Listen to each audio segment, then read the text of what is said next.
Hello mga tao! Nandito na naman si Mami Jackie and Family Vlog. And for today's video, wala muna tayong bahay serye. Eto nga at kaya ang aking kapatid na may hiking daw kami, kaya eto for the go naman ako. At hindi naman sasama etong aking baby bunso dahil iiwan ko nga siya dito sa kanyang mga pinsan. Drop muna namin siya, pagkatapos ay aalis na nga rin kami dahil mahirap naman na mahapunan kami sa pag-hiking kasi baka nga maabutan nga kami ng ulan. At eto na nga at sumakay na nga rin kami sa jeep. Sa jeep papuntang Trinidad at bumaba nga kami dito sa bandang Save More. KM4 po ito. Pagpasensyahan nyo na muna ang aking voice over ngayon. Medyo nauutal-utal dahil nga kasi napakasakit ng aking singaw. At mabalik na nga tayo dito sa aking video. Diyan nga sa gilid ng Save More na yan, may mga sasakyan nga dyan na garage ang tawag nila at i-hire mo nga yan papunta dun sa bandang Mount Kalugong. Actually, pwede sila sa kahit saan, basta sabihin nyo lang kung saan kayo pupunta, pagkatapos magkakapresyohan na kayo. Etong sa amin ay 250 ang rent papunta dun, pero yung pabalik ay lalakarin na nga lang namin. Fast forward tayo, nakarating na nga kami at dito na nga, hindi na nga makaakyat dyan yung FX. Kaya for the lakad na nga kami dahil papunta na nga kami dito sa Mount Kalugong. Super excited nga kami dyan. Hindi ko namamalayan. Pataas na pala at napakataas na nga namin. Ang sakit talaga ng singaw ko pero pinipilit ko pa rin na mag voice over para nang sa ganon ay meron akong maya upload. Eto na nga, struggle is real. Eto na nga, naglakad na kami at pataas nga ito. Tinitignan ko nga itong nilalakaran ko na to. Paano na kung basayan edi madulas?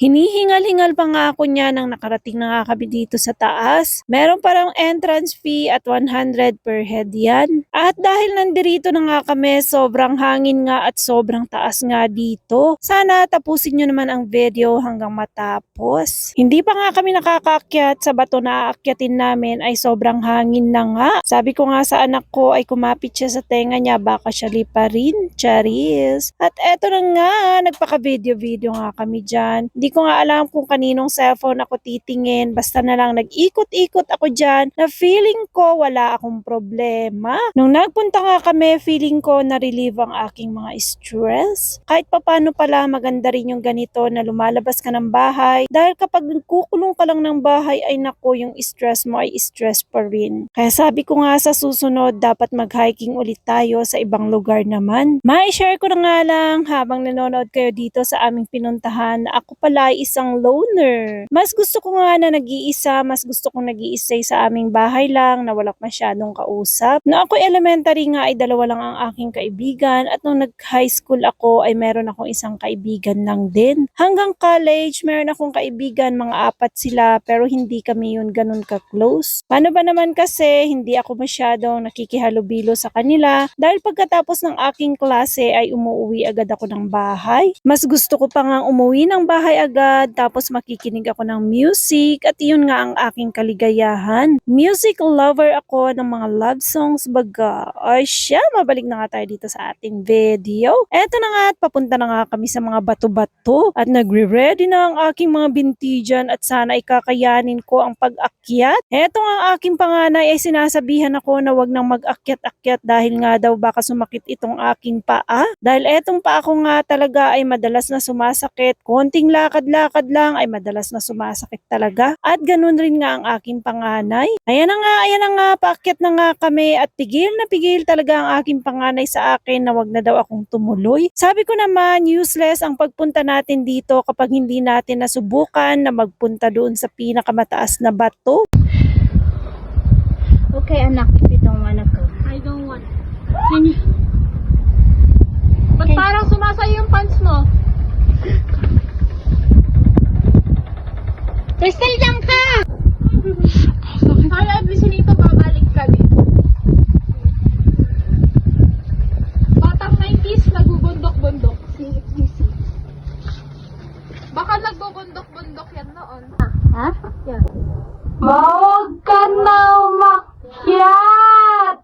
Okay. Mawag ka na umakyat! Okay, wanna go up here? Hindi ka na, mahirap pa kabalik. Hindi silang there. Ma! Wag na. Bilis na.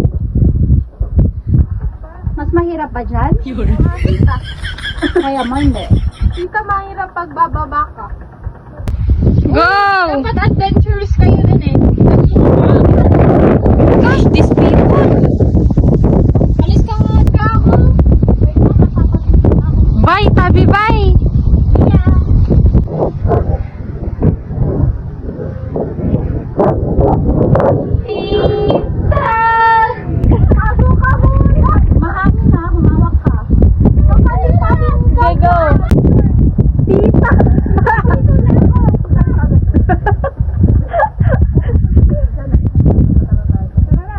Grabe nga, nung nakaupo ako dito, talagang nanginginig ang aking buong katawan. Nilalabanan ko lang para worth it naman ang pag-akyat namin dito sa bundok. GCP na akit ka Kita ba na bakit? Hindi na. Hindi. Ako nga. Bay, mapata na bay. Akit. Bumansot ka. Mahirap bumaba, dapat may assistant. Sino nga rin mag-assistant? Bro. May statue. Hanggang kila. Dali bumaba. Sa kanila, habang sila hindi pa So, paano ba yan? Hanggang dito na nga lang ang video namin at hanggang ngayon nga ay napakasakit pa rin ang aking paa.